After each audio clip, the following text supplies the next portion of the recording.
Di tengah zaman begitu mudahnya orang berbelanja, masih ada di antara kita yang berjuang mengais rezeki dengan menjadi tukang servis keliling, tukang sol sepatu dan juga tukang patri. Setiap hari, mereka berkeliling dengan teriakan khas dan juga ketukan irama menawarkan jasa.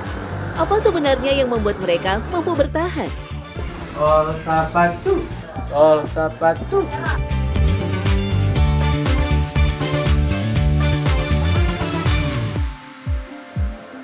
Inilah Oman, salah seorang tukang sol sepatu di Kedung Badak Bogor yang telah menekuni profesinya sejak 40 tahun silam.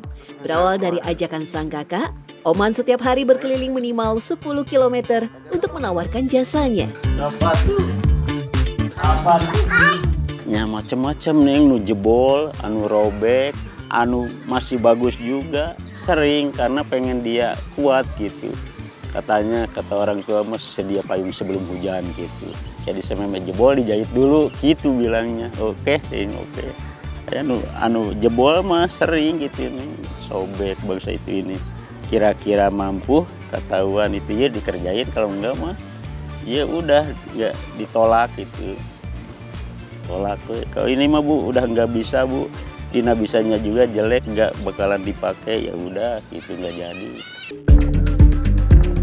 Meski kini bisa memperbaiki nyaris semua sol sepatu, baik yang terlepas ataupun harus dijahit, Oman menyebut bahwa pekerjaan ini punya resiko yang tak main-main. Dari tertusuk jarum, sampai jari terbakar oleh lem Korea yang super lengket, sampai tersayat pisau. Pernah itu katusuk peso yang paling parah. Ini udah pernah, jujur bukan bohong, emang jujur ke keset gitu.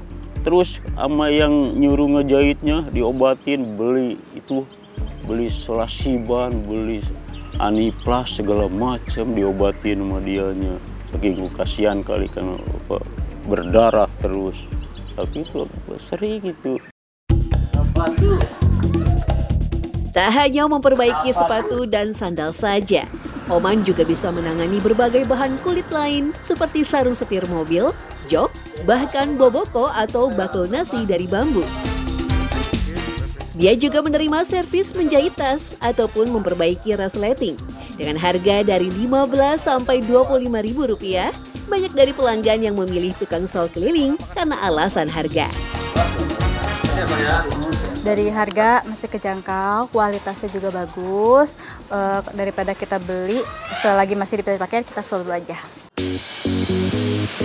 Tak hanya murah semata, Entis, tukang sol asli Garut menyebut masih banyak orang menggunakan jasanya karena kualitas sepatu sekarang yang jauh berbeda dengan zaman dulu.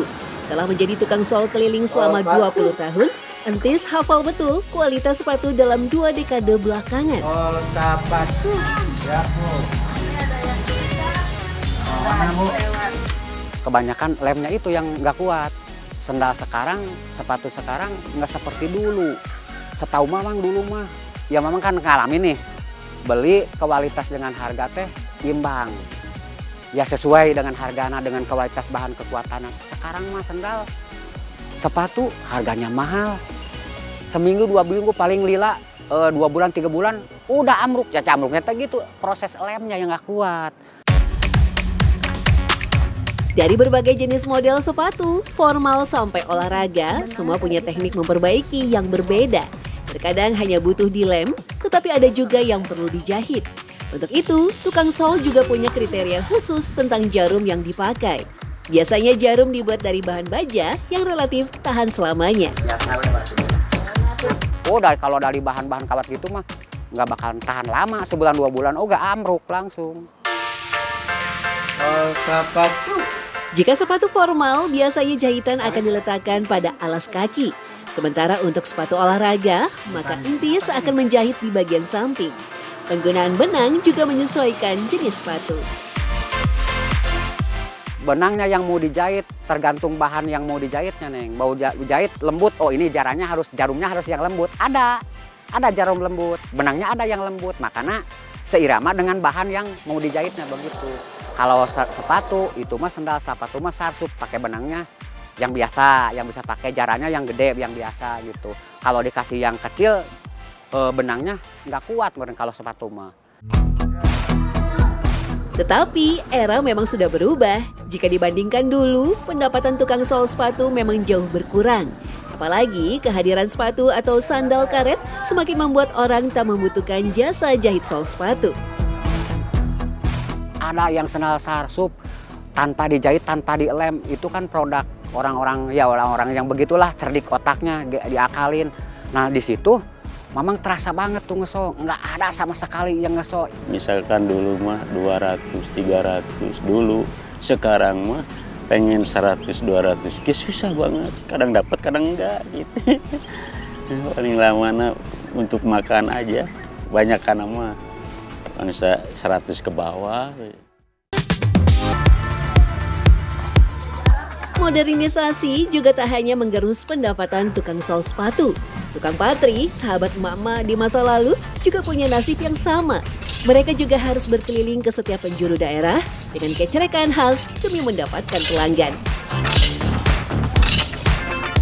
Pasalnya menjadi spesialis perbaikan wajan, panci sampai dandang, beberapa alat rumah tangga kini memang tak perlu lagi jasa patri. Seperti kalau umpamanya misalnya stainless bisa dipatri, apalagi misalnya tembaga bisa dipatri, terus seng-seng bisa dipatri. Selain dari aluminium, babet itu nggak bisa dipatri, biasanya paling dikasih lem. Kalau tank motor itu bisa dipatri. Prinsip patri sendiri adalah menambal bagian yang bocor dengan timah dan air patri. Panci ataupun dandang harus dalam keadaan bersih sebelum dipatri. Nomor 1, dibersihinnya, dihamplasnya harus bersih. Nomor 2, solderannya harus panas, timahnya harus bagus. Kalau kagak bagus, bukannya rapat, malahan kagak nempel. Air kerasnya harus berdua tuh, air kerasnya. Kalau nggak berdua tuh air kerasnya, kalau nyordel kan ada yang hidup, ada yang mati.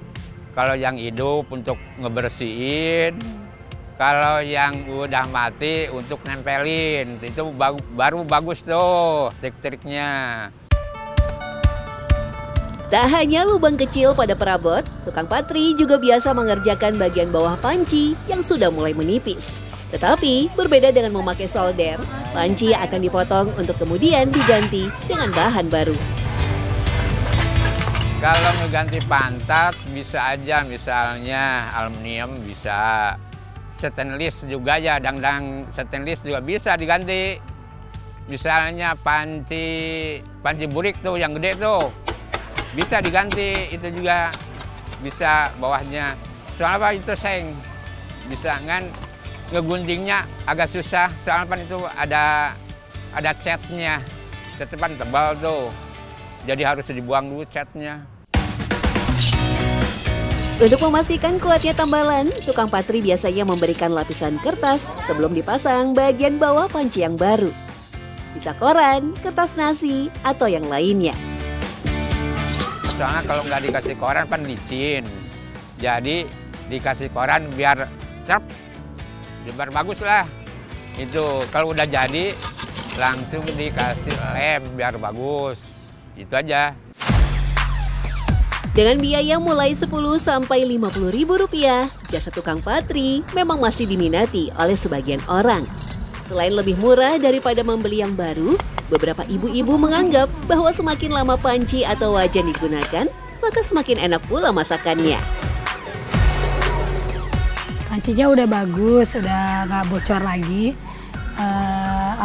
Karena selama ini kan selalu saya tambal pakai yang kayak tempelan yang dari timah itu, yang dari plastik.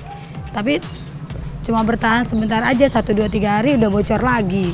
Karena murah juga ya, terjangkau, udah gitu langsung jadi juga, jadi nggak habisin waktu. Kalau kita beli yang baru kan kita harus pergi ke mall dulu, ke pasar dulu, nyari yang baru. Mendingan kita benerin aja ke patri. Menempuh puluhan kilometer setiap hari dengan berjalan kaki memang bukan perkara mudah.